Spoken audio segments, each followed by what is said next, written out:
Discovery. 3, 2, 1, 0, 0. Liftoff. Americans return to space as Discovery clears the tower. Welcome to the Podcast Discovery Show, the podcast that's about other podcasts, where every single week we have a book club style discussion about a podcast. And at the end of the episode, we're going to have a brand new recommendation, and we're going to talk about that one next week. I'm Kirk. I'm Zach. And I'm Matt. And this week we are talking about the podcast called Spilled Milk. The episode specifically is episode 529, What's in Your Freezer? And each week on Spilled Milk, they break down a fun food topic. You learn some stuff. You maybe learn a couple little cooking tips and tricks in there. And it's just generally kind of a fun conversation about a specific topic. What'd you guys think? I thought it was really tight. I thought it was listening. I was like, by the end of it, they are such good talkers. They're so good at talking. Like it was wild. I did not hear them once stammer, go, it was wild. But because of that, by the end of it, I was like, wow, I just heard a lot of words. But it was so well put together that it was like, I followed it, the whole way through. I never got lost. Okay, I know this is very early for a tangent, but I do have something I want to ask you guys. How do people practice this? Because, I always thought about this during sports. The play-by-play commentary guy never stops talking, and they don't mess up. Like, how do they remember every single person's name? Like, there's so many players. They know all of their history and stuff. I mean, I'm sure that there's a little bit of information fed to them while they're like doing it. I think they feed them like random stats and things, but still they're talking the whole time, but they're calling the game. They're crazy. Calling the game and they don't mess up. And so it's like, okay, there's just, it'll be like, football is no, I can't even do it. He couldn't even make fun of himself stammering over it. God damn.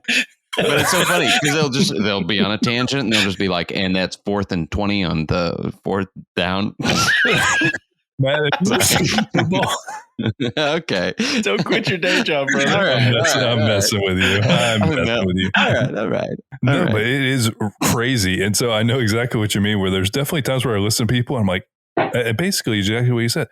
That's a good talker right there. That one there's a good talker, I'll tell you what. Shoot. Dang. Yeah, but really, really knowledgeable too, both of them. I was pretty like up a river after a point. I'm like, I don't even know what they're talking about now because I'm not smart enough. No, I liked the show too. It was fun. I think actually, Zach, you and me both, the first time we listened to it together on the way to our Atlanta trip. Mm-hmm. So yeah, we both enjoyed it. We're like, yeah, we should recommend it. It was pretty good. It's fun. Yeah. I guess so. Well, I lost my train of thought immediately. Well, all I was going to say is for a little behind the scenes for everybody who's listened to us, in order to find a show that we bring to all of you, first, we have to listen to a bunch of shows and we go by our feelies. We're like, okay, that one seems good. Let's talk about it. And a lot of times it's like, oh, there's good stuff to talk about. So that's why Kirk and we were on a long road trip. We had a couple that we wanted to check out, throw them on. Let's see if it works. Boom, bam. And this one stuck. Oh, that's what I was going to say. 530 episodes they have. Yeah. That's a lot. That's insane. Yeah.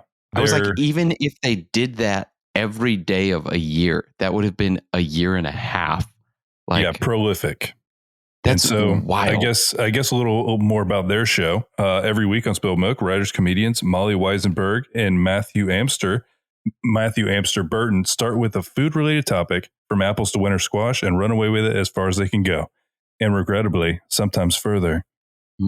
But this one, it kind of stuck out to me because there was definitely a part in the beginning of this that immediately sent me to like nostalgia. Mm-hmm. So this one specifically is about freezers. And so they kind of start out talking about, one, they asked what's in your freezer. So I feel like we should talk about this.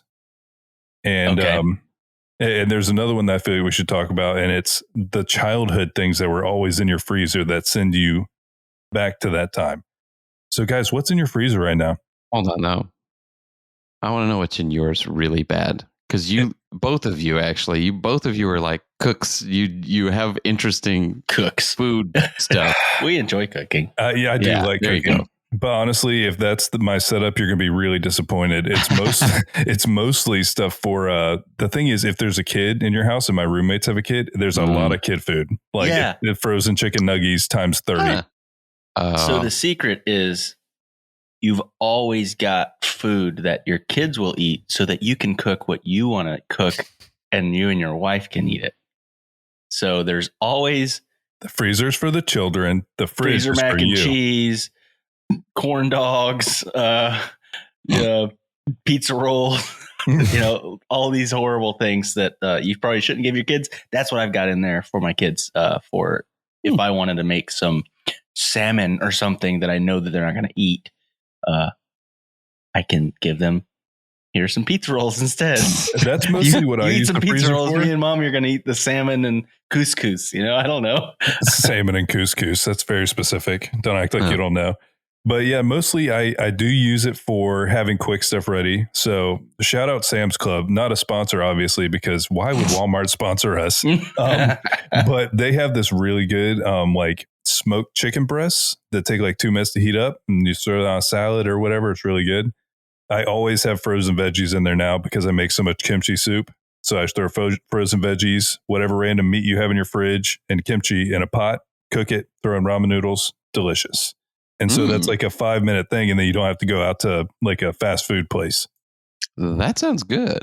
I might have to I'll try make it that for you sometime. I'm an expert at this point. I've made it 40,000 times. It's my go-to. Like, I don't have anything to eat right now, so I'm going to eat this.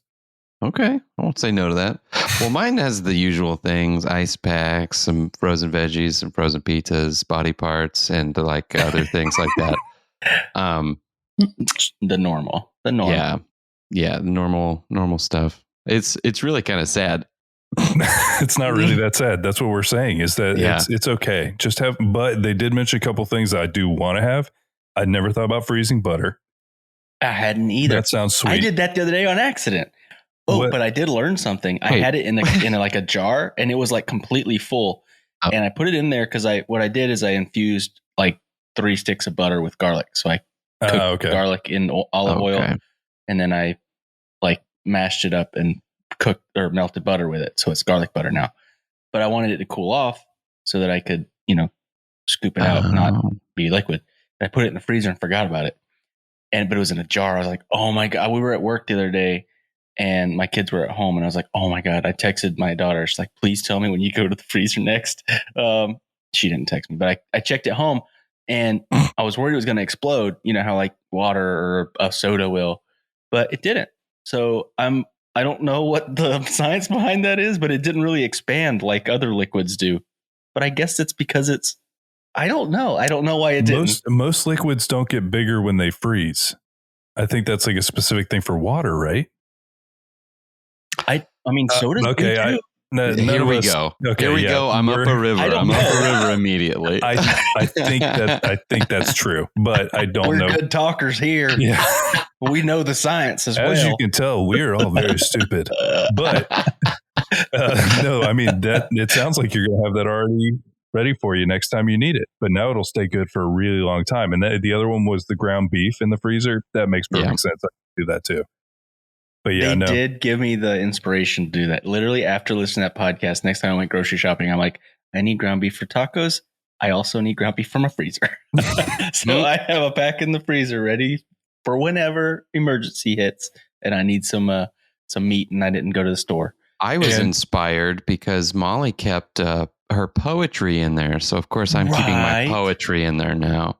I want to get that in a second, because that's definitely something I want to talk about. So funny. So I also have a lot of venison.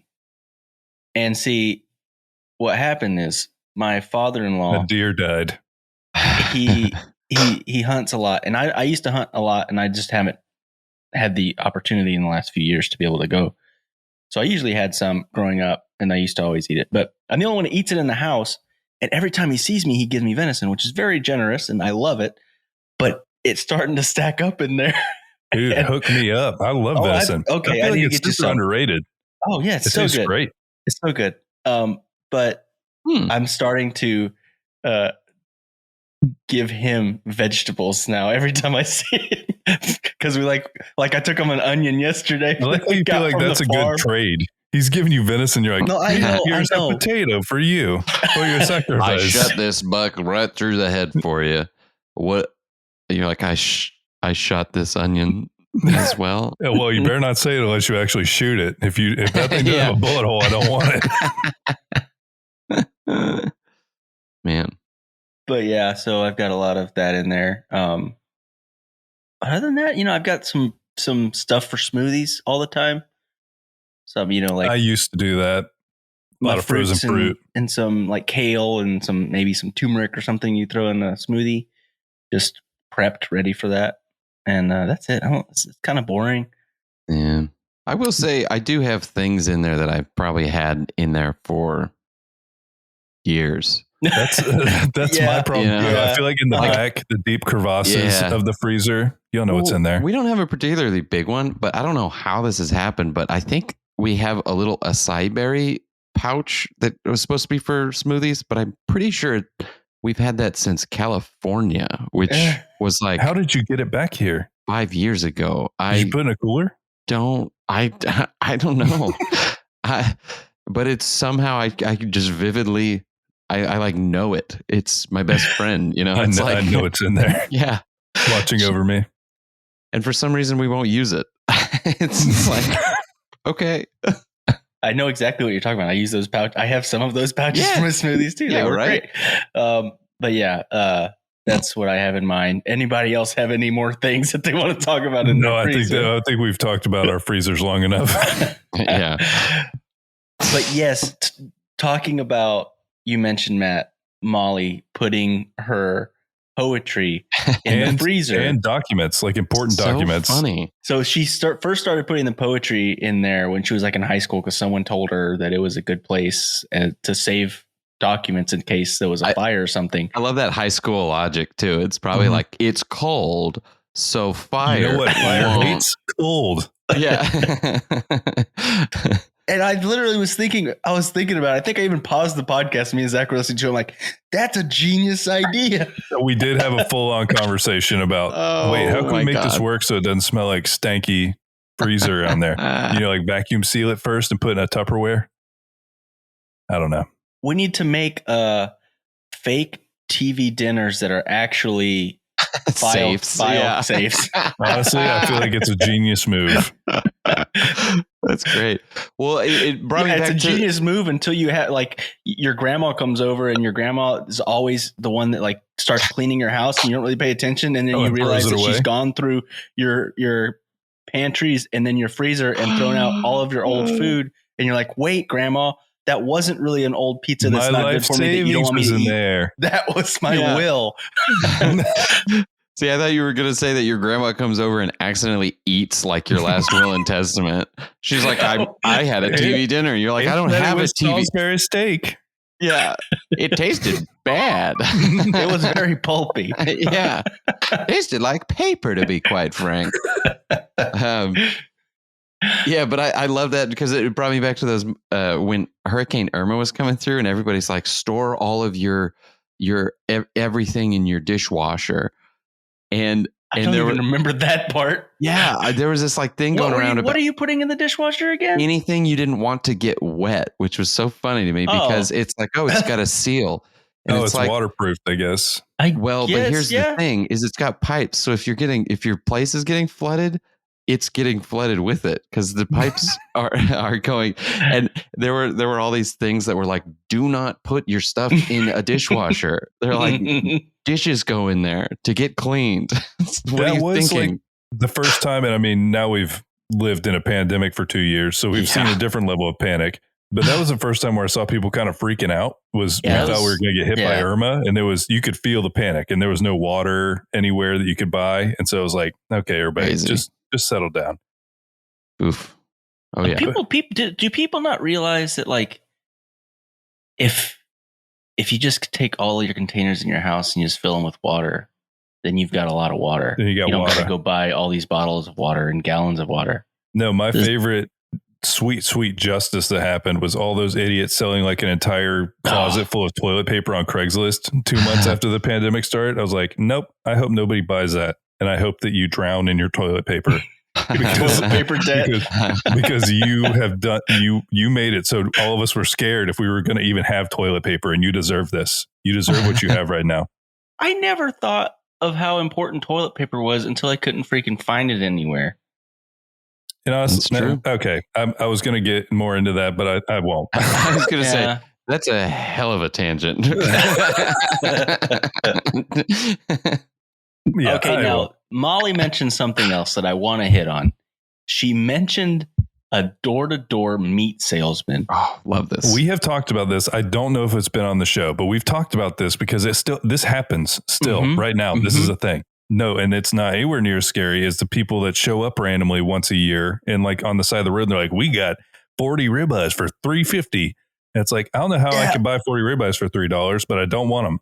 Yeah, I don't understand what's happening. I don't know if they stole the meat, but they can't have stolen the meat because they've also got a giant blow up T-bone steak that they've got on the side of the road. That'd be some really brazen theft. Yeah, it's hardcore. It's like, not only am I going to sell it. Understand because they're like T-bone steaks, 15 for $1. And you're like, what? What is this from? Like, I don't trust it is my main thing. I've never tried it. It could be the best steak I've never had, but I will never have it because I don't trust it.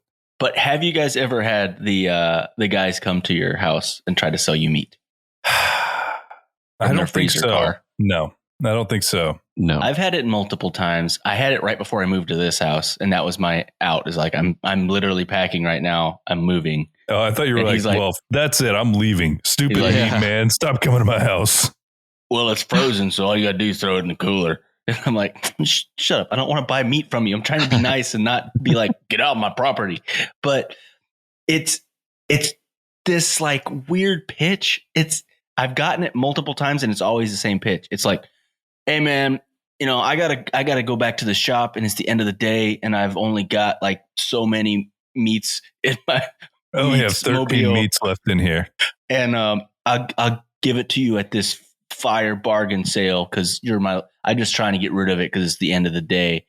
And then they're like, I'll give it to you, all of it. Normally it would be like $1,500. I'll give it to you for $1,200. I'm like, I'm not spending $1,200 on freaking on the side of the road. No, I don't want your car meat. Get out of here. It's always like it's like a lifetime supply of meat that they're trying to sell you in one like exchange of like money. I don't want to give him that much money. Having never bought meat from him before. Yeah, that's the secret, I guess. If you give him a vegetable, he'll give you the meat. I have this. Well, what's funny about that too is if he's doing that, that's probably because it's worked before. So he says it all who's day. That guy, yeah. First couple of days, like, well, I'm almost done for the day. I only got 30 steaks left. Do you want them?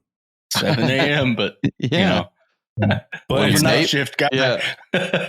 Your neighbor just bought 50, so yeah. So there's that. What? The neighbors did it. They start naming neighbors in your neighborhood that they've already gotten no's from, but they got their name. you should be like, wait, which one? And then just stick it out and be like, you're an idiot. Yeah. Bill Bottom. Hey, Bill, you're still stupid. It is a very weird thing. And it's also weird that their sales pitch is I'm almost out. I'll give you a deal. It's just not like, oh, this is good. You're going to love it. It's like, I mean, it's going to be cheap. You want it? And I can give it to you. But yeah, so there was all of that. And then they moved on to the next segment where Matthew actually kind of walks you through the history of and the functionality of a freezer. Did you guys know how a freezer worked before he explained this? Kind of. I vaguely knew. Kind of. I was not clear. I'm much more clear now. I'll say that. Now I feel confident that I know how a freezer works. Something that I didn't think I wanted to know, and I'm still the jury's still out. But it was interesting. It was interesting. One of the things he mentioned that I had never really thought about, but is actually really cool, is the fact that the whole system is closed loop and you don't have to refill it. Like I've never really thought about it because like you even do a little bit with your ACs every now and then, but your fridge, granted, it's smaller. It's not cooling your whole house, like he said. Basically, an AC is just a giant refrigerator. It is if you leave the doors open. That's pretty dope. I always kind of wondered how AC worked, and now that I know how freezers worked, I know. I like it. I like it because I'm always like, I don't know why my AC is doing what it is. I really do appreciate it, though. We're moving towards the time where I'm going to really appreciate it. I love AC. My God, it's the best. It's the best. You want to know what's the best right now? Is my thermostat says 76, but it is 100% way colder than 76. So when my girlfriend wants it to be warmer, she can't really turn it up too much. 76 is kind of the cutoff, but I'm feeling great. It's nice and cold in here. I do not know what is going on. It's probably not a good thing, but I am benefiting from it. I do love it nice and cold. I know it's probably terrible. It's definitely terrible for your electric bill. It's probably terrible for the environment. But if I could live in a permanent state of like 67 degrees, I'd be about it. Whenever I used to house sit when I was a kid, college, I would always they would literally be 67 the whole time. Because I'm like, I'm not paying this electric bill. It's going to be nice in here. Heck yeah. Yeah, I unfortunately was brought up by a dad who really loved a cold house. And so I'm used to that. So my electric bill has always been way more than it needs to be because my house is always set at like max 70. Nice. Hey, that's keep it cool. We're all about it, man. Keep it cool. At 70 with a fan on every night. Oh yeah. That sounds great. We're wildly off topic, but in general, we are. I loved. Really? Well, we're wildly off topic, but I really did like the show. It was the perfect combination of like things that brought my mind back to something. They talked about all the nostalgic things you had in your freezer, and you learn a little bit, and then they also are very, very knowledgeable, like Matt was talking about earlier, about all kinds of stuff. At the end, they have like a listener question where they just start railing off different like food writing books that they love. I was going to ask you guys if you guys have anything, because I don't have anything. Well, what am I going to say? I eat, pray, love. Like that's what I have. Does that count? Do they actually eat that book? They do eat spaghetti. She's in Italy, I guess. I don't know. They eat There's spaghetti no in Italy? recipes or anything. Not read it. I will throw out that. Okay, I never remember the actual order of this, but salt, acid, fat, heat. Salt, fat, acid, heat. I don't know. It's acid, salt, heat. Sure. Those four words are arranged in an order that was chosen by Samin Nosrat that I can't ever remember. But the book is awesome. It's a really, really good one. They have a show of that on Netflix. Yeah. Really nice. Yeah, the book's really great if you want to learn some like kind of here's cooking basic stuff. I've seen the show too. I like that too. It's different than the book's almost like a textbook, in a way. Not that it's like dry like that, but it's like basics of cooking. I just like moving pictures better than words. Stupid words. Yeah. And it was cool because it not only did she rattle off books and stuff, but she like highly detailed notes that she kept and then mentioned a movie, the Call Me By Your Name. And it's like, yes, it was like very thesis driven answer. It was pretty wild. And just be like, my first recommendation would be this, and then this, and then this. And also kind of off topic, but in a way, one of my great, a movie really brought me to Italy and like listed how, and it's just like super thought out somehow. I was like, damn. She's a good talker. They're good talkers. They really and I are. think what we're trying to do in our on our show right now, especially right now as I'm talking, is be the antithesis of their show. Well, here we are again, the Podcast Discovery Boys.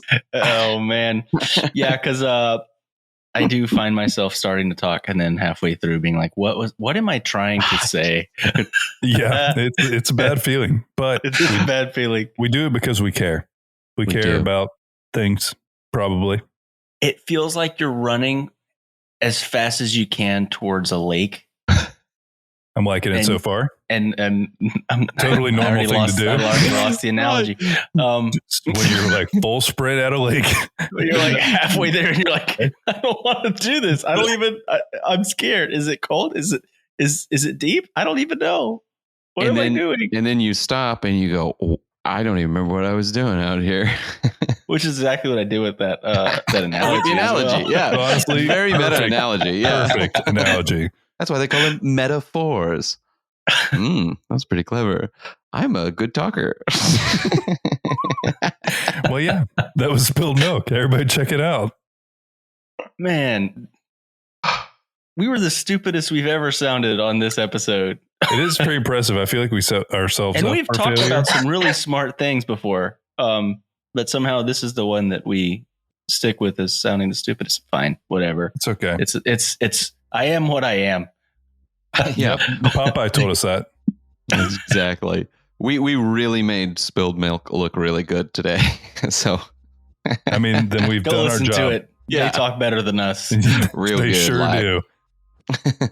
Speaking of people that talk better than us and things like, dang it, what is happening? I forgot how to speak.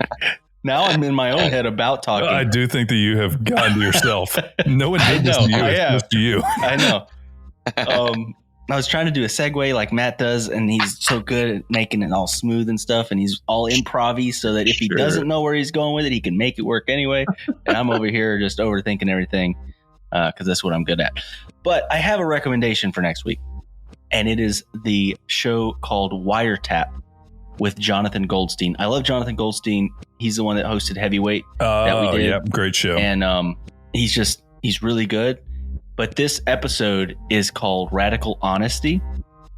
And it's this is the synopsis of it. Starlee Kine recounts her experience with a self-help movement that promotes telling the truth, the whole truth, and nothing but the truth. Plus, Howard discovers radical honesty, and Jonathan pays the price. It's a really good show. It's fun. It's kind of a little bit of like peeking behind the curtain of a random thing, someone's life, kind of like that's what it's up WireTap. You know, you're listening into somebody else's thing, but this is a crazy story. So yeah, WireTap, Radical Honesty. And remember, there's always more to discover.